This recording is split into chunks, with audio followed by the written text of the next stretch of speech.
Что касается, может быть, перспектив развития иконописи, вот это же интересно, ну, может быть, порассуждать об этом.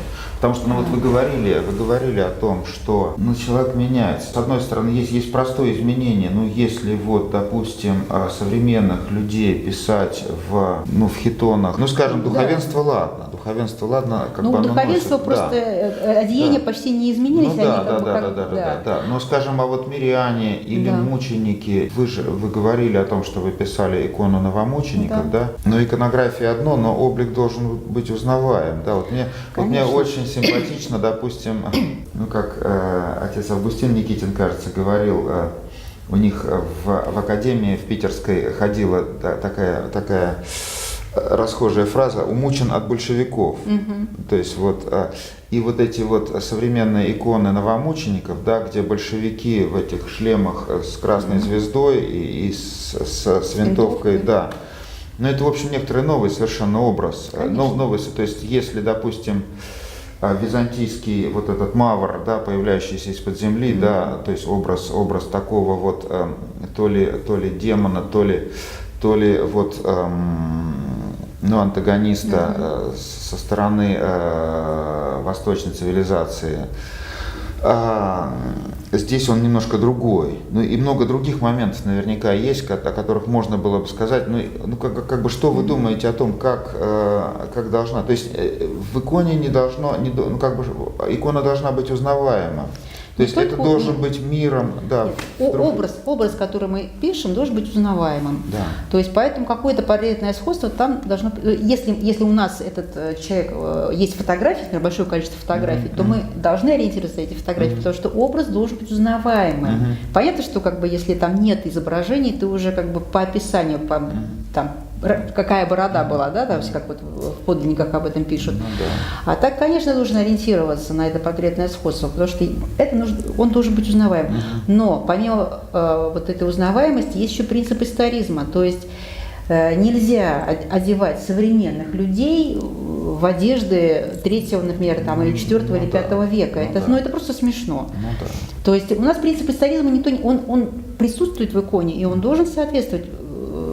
То есть если мы изображаем современников, или если мы изображаем мучеников, новомучеников, это начало 20 века, конечно, мы должны использовать те одежды, которые были им присущи.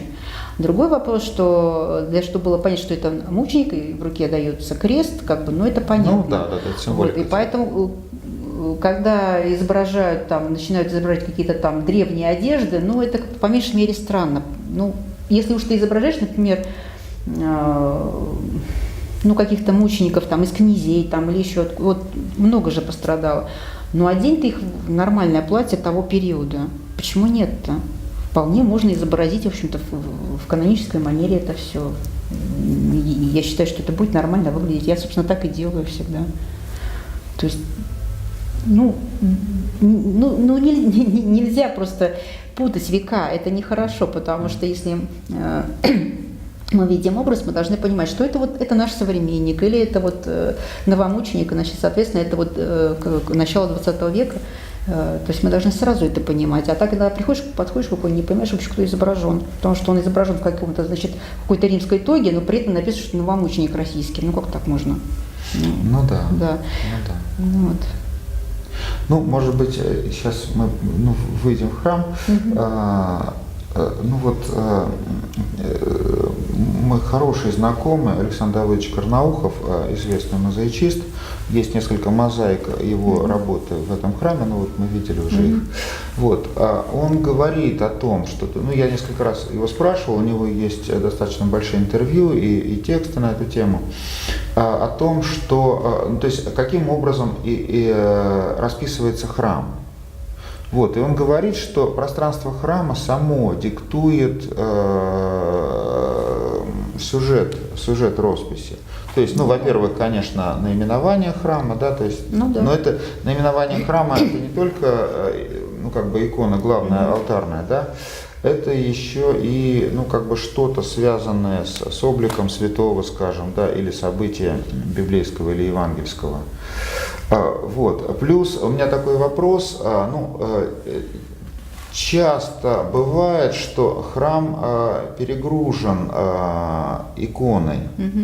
То есть, но это бывает по-разному. То есть, с одной стороны, очень старый храм, да, люди приносят и приносят иконы, просят их поставить, ну, как бы это спонсоры, да, которые, ну, вот, жертвуют чем-то очень важным, да, как какое-то событие отмечают духовное в своей жизни, исцеление или еще что-то.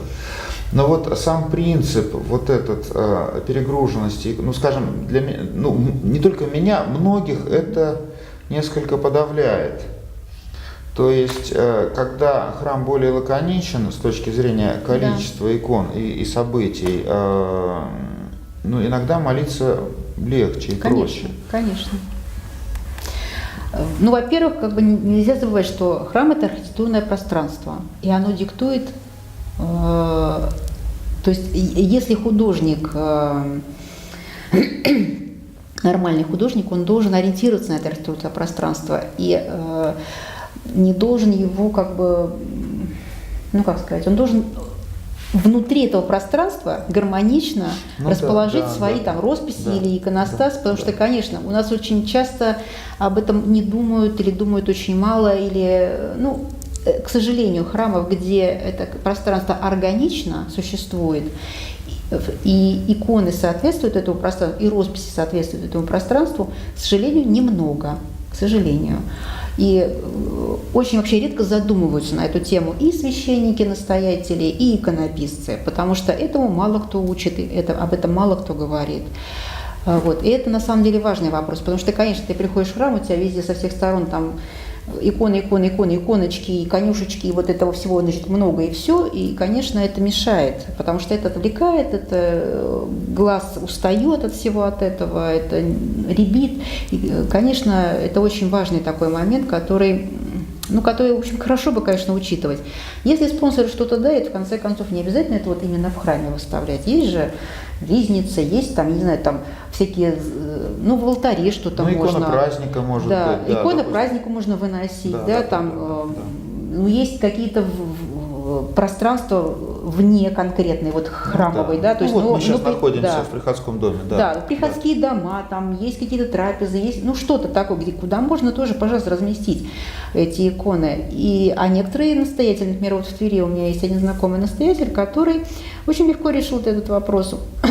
Он очень строго как раз вот следит за пространством храма, как бы, чтобы ничего лишнего там не появлялось. Они все лишнее убрали.